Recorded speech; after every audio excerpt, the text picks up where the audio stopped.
So it's whenever you are ready, we can start. Yeah, I'm ready, bro. All right. Next one, got my hair in my face. Cool. I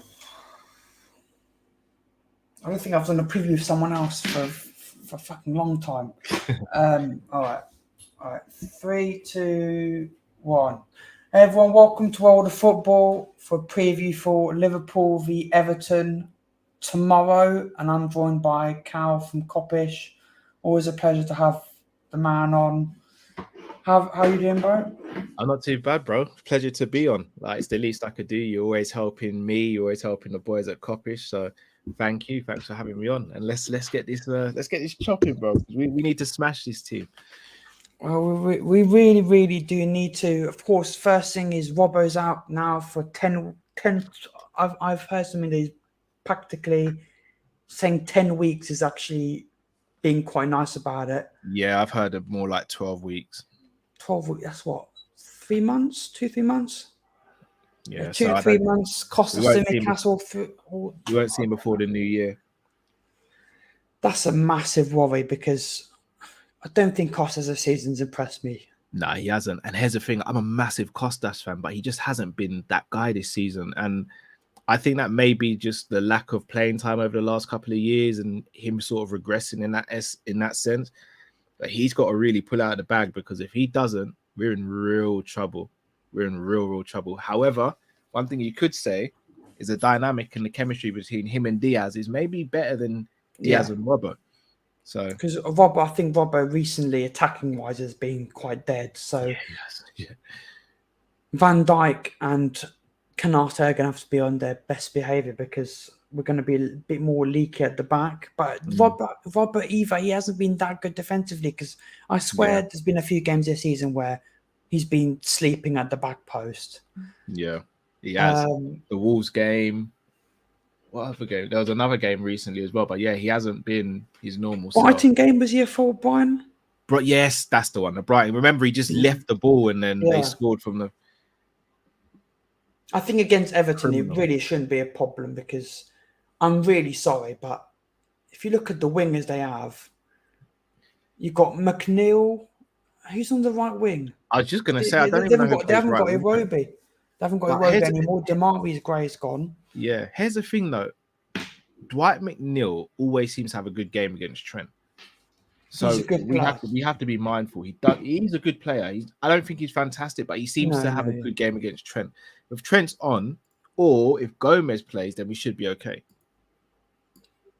Oh, okay. They've got a player he scored a few times against playing right wing. I completely forgot about him. Is it Jack Harrison? Jack Harrison, yes. They've got Danjuma as well, haven't they? They've got Danjuma as well. Finally got him, and Calvert-Lewin seems to be finally at least scoring. The core. I'm not too worried about. I think the fact that they've got Ashley Young, we should be getting comfortably down that side. So I think they'll line up in a 4-5-1, no, bro. I reckon they'll go with a back four. Obviously, Tarkowski will be in there. I think their midfield 4 or midfield 5. I think you might be looking at Idris Oganagay, Doucouré, and then maybe one other defensive-minded player in there. And then I think on the wings, I think they'll go Harrison and McNeil, and then Calvert-Lewin as a striker. They might even go Doucouré as the number 10, or the player who supports. No, that's what he's been playing against Bournemouth. I believe Doucouré was at 10. They've played a 4-4-1-1 with Doucouré just between Calvert-Lewin. And the thing is, even though I see Everton have won these kind of games, like if you look at the stats, I still think Everton have not been the best. Yeah, they haven't been.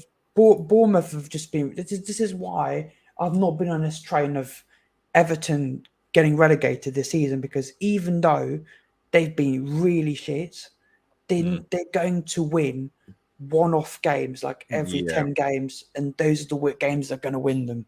I mean, I hope they them up. I think apparently this month they're still supposed to have a hearing to see if they get points deduction. Oh, yeah, that's a point. Let's hope that does happen. FFP. So if that happens, they can still go down. But in terms of us, though, Darwin Núñez, apparently fatigue. Yeah, fatigue and Not cramp. starts. I wouldn't risk him. I think the fact that Jota's back now from his suspension, I wouldn't risk Darwin from the start. I'd bring Darwin on if we need him. I also think, and I hope people don't take this the wrong way, because Darwin has really started to impress me. I still think Darwin is our most impactful player off the bench. I do agree with you, yeah. So I think you're in a win-win situation with this one right now, because Jota's back and we know how devastating Darwin can be off the bench. Plus, if Everton do what they've done over the last couple of years and we've switched to a 4-2-4, then it means you can go Jota and Núñez up top as well, and Salah on the right, Diaz or Gakpo on the left. So I would go with Jota from the start with this one. Also, I wouldn't go with McAllister from the start either, because of the same reasons. I'd actually go Gravenberch, and I know a lot of people aren't high on him. I'm not myself, but for balance sake, I'd go Endo in the 6. I'm literally at the same. Like, yeah, I'm tired of us not playing a 6. He is a 6, and I think this is a type of game where he will show. We'll see whether he's made of it or not. And I think he will. I think he'll have a good game. Honestly, I think Gravenberch, for me, every game I've watched him play, the guy's shown me that he's basically was locked up at Bayern. The system didn't work. Yeah, he could be really special for us, Gravenberch, if he's played right. Dare I say, he could muscle his way into the starting 11 if he clicks and gets everything right. 100%. But let's go, because we only got 2 minutes. Let's go lineups, right? Yeah, I'll go Ali, Trent, Ibu, Van Dijk, Simi, Costas, and then midfield 3. I'm going same as you. I'm actually going Endo, Gravenberch, Szoboszlai, because I think I'll have good chemistry. And then front 3, of course, Jota, Diaz, Salah. What about you for your lineup? So I would go Gomez. Even though I think Klopp's going to go Trent, I would go Gomez at right back and Matip at centre back.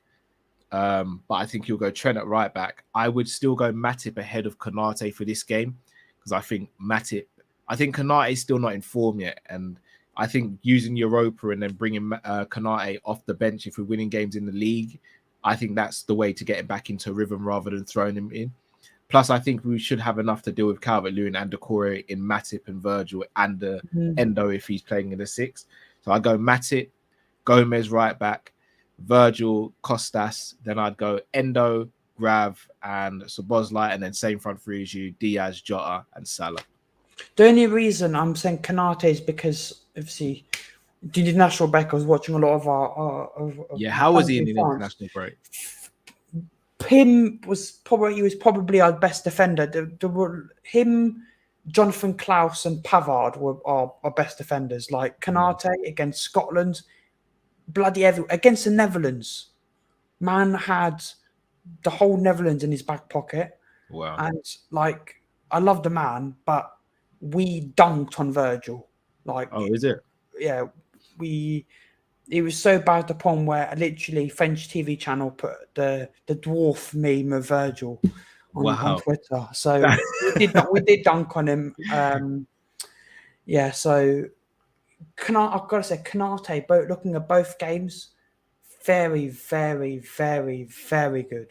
So you reckon he might be ready to come back in? Because I didn't watch any of the international. Every game I keep watching of Ibu for France and Liverpool, showing to me that Ibu is undroppable for France. And this is what I keep seeing Arsenal fans talking about Saliba. You just took the question out of my mouth, because I rate Saliba really highly. It's about the partnership. It's about the partnership that we've tried. Ibu and Lucas Hernandez. We've tried Ibu and Pavard, centre back, which I thought was quite surprising. Ibu and Koundé. We've tried Ibu Disasi. We've tried Ibu Upamecano. I think the best ones I've seen so far is Ibu and Lucas Hernandez, Ibu Upamecano. I've not seen Saliba play yet, but when I have seen Saliba play for France, he did cost us a goal. Okay. I love Saliba. Yeah. What does Saliba play? Is he left centre back or right centre back? Right for Arsenal, but that's Ibu's side as well, isn't it? That's the problem, you see. Yeah. And I think this is what I believe, that without Saliba, we're fine. I Okay. think we're completely fine. So Without Kanate, would you be fine, or you don't think? no. You play Pavard, Lucas Hernandez, we're getting peppered. Is Teo Hernandez still playing left back? Yes. Because I'll be honest, you see, in the summer, he'd I'll be go the for left back. Tier, yes. He's baller. For me, I think he's phenomenal. Like, I know he's above 26 years old now, but I think you could go him and Robbo if we sold Yeah. Tsimikas, for example. And then another right back, which I thought was quite surprising, was always it was, I think Man United went from right back, plays for Marseille, Jonathan Klaus. Okay, is he good, yeah? Literally, I've been saying we need to call him up since the World Cup last year. Finally comes in, puts a ridiculous, like Trent-like ball to Mbappe to score on the volley and to dunk on Virgil. He's a proper good player. I don't think he'd be Liverpool quality though, but there's really good players in there, and you know I think Coman was very good as well, because I saw the other day you and Monts talking about Coman. I rate Coman. I just don't think he's better than Diaz.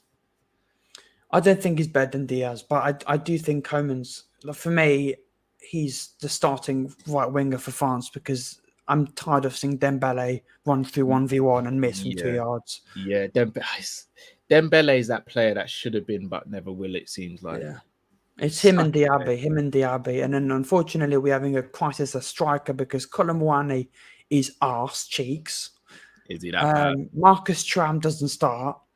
And Giroud plays, but he's on his last legs. So yeah. And then Mbappe plays left wing, I'm guessing, right? So, but other than that, let's go score predictions. Yep. So I'm going 3-1 Liverpool. I still don't see us keeping a clean sheet, but I do think we've got at least 3 goals in us. And I see Gravenberch getting a goal this game as well. I'm going to go different, you know.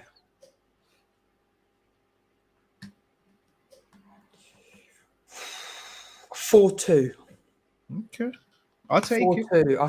I think it'd be typical Liverpool. Yeah. We dominate the game, do very well. One shot on target, cover Lewin. And then we come back and make it 1-1 half time. And then I think it'll be like we go 3-1 up, then it's 3-2, and we're like, oh shit, we're going to maybe 3-3, and then we get the fourth. And then I think it'd be 4-2. I think it'll be the game where we dominate, but it'll just be, you know, player switching off, stuff like that. The midfield's still not the best. And that's why I think, but Cal, thank you so much for coming on, man. Pleasure, hopefully do more of these. Definitely. And then, I thank everyone for helping me get to 1K, especially thank you, Coppish, for helping me get to 1K, and lots more stuff to come, people. Indeed. Nice one, bro. Thank you. Thank you, man.